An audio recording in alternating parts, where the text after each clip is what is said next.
बिस्मिल्लाहिर्रहमानिर्रहीम। अस्सलाम वालेकुम। एक नई रेसिपी के साथ आपको वेलकम करते हैं। आज हम आपके साथ बहुत ही मुख्तलिफ़ अंदाज़ में बनने वाली माश और चने की दाल की रेसिपी शेयर कर रहे हैं। आपने शायद ये रेसिपी आज से पहले ट्राई ना की हो, लेकिन हमें पूरी उम्मीद है कि आप जब इस रेसिपी को ट्राई करेंगे तो यकीनन ये रेसिपी आपको बहुत ज़्यादा पसंद आने वाली है।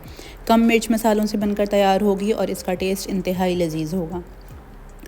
इस रेसिपी को बनाने के लिए मैंने 1 कप भर के माश की दाल का लिया था, जो कि धुली हुई माश की दाल है।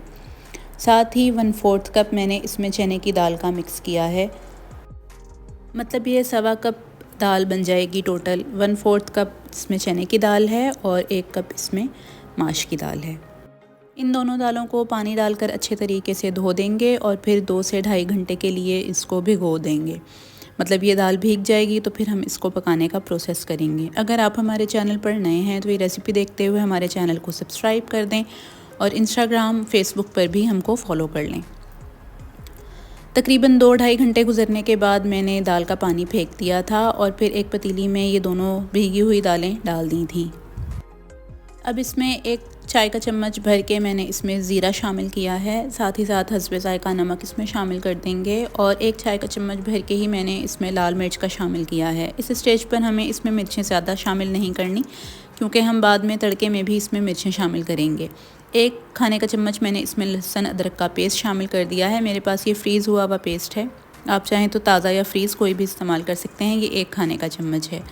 अब हमें इसमें इतना पानी शामिल करना है कि दाल अच्छे तरीके से गल जाए, लेकिन इस दाल का दाना टूटना नहीं चाहिए। मतलब गली हुई भी हो और ये टूटे भी ना। तो इसके लिए मैंने तकरीबन 1 कप के करीब पानी इसमें शामिल किया है। भीगी हुई दाल में 1 कप पानी काफ़ी रहेगा। आप अपने हिसाब से इसमें पानी शामिल कर लें कि दाल गल जाए और ये टूटे भी ना। अच्छे तरीके से मिक्स कर लेंगे। 1 बॉयल आने का वेट करेंगे और बॉयल आते ही इसका चूल्हा हल्का कर इसको मैंने कवर कर दिया था और बस इसको गलने के लिए छोड़ दिया था। तकरीबन 12 से 15 मिनट में ये दाल भीगने के बाद गल जाती हैं दोनों। तो 12 से 15 मिनट के बाद दाल अच्छे तरीके से गल गई थी और जो मॉइस्चर इसमें मौजूद था, मतलब पानी मौजूद था, वो भी ड्राई हो गया था। अगर आपको लगे कि इसमें पानी मौजूद है और दाल गल गई है तो फिर चूल्हा तेज़ करके आप इसका सारा मॉइस्चर ड्राई कर लें। आप देख सकते हैं दाल अच्छे तरीके से गल गई है। चने की दाल भी गल गई है और माश की दाल भी गल गई है, जबकि इनका जो दाना है वो साबुत मौजूद है। कम मसालों के साथ बहुत मज़े की दाल बनकर तैयार होती है। अगर आप इस दाल को एक नए तरीके से ट्राई करना चाहते हैं तो ये बेस्ट रेसिपी है। इस दाल को आप ज़रूर ट्राई करें।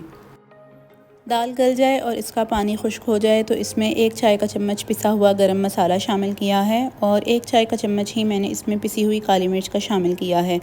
हमें ये दोनों अज्जा इसमें पकाते हुए शामिल नहीं करने, वरना दाल का कलर ख़राब हो जाएगा। बस हल्का सा इसको मिक्स करके साइड पे रख देंगे और फिर तड़के की तैयारी कर लेंगे। तड़का लगाने के लिए मैंने आधा कप से थोड़ा सा ज़्यादा देसी घी शामिल किया है एक पैन में।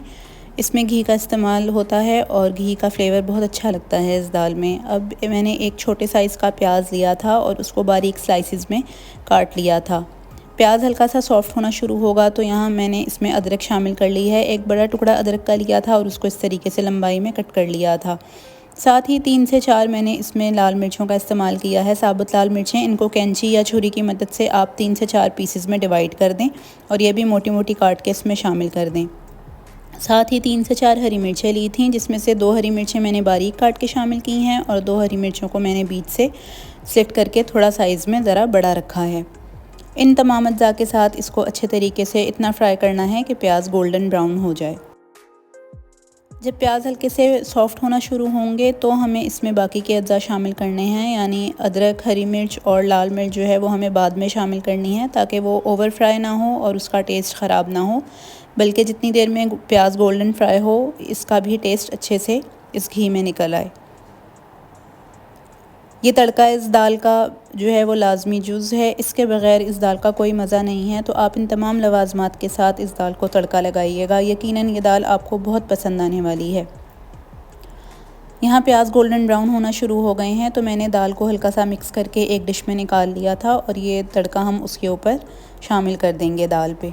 इंतहाई लजीज़ मज़ेदार दाल बनकर तैयार है। आप इसको तंदूरी रोटी के साथ और पराठों के साथ सर्व करें, आपको मज़ा आ जाएगा।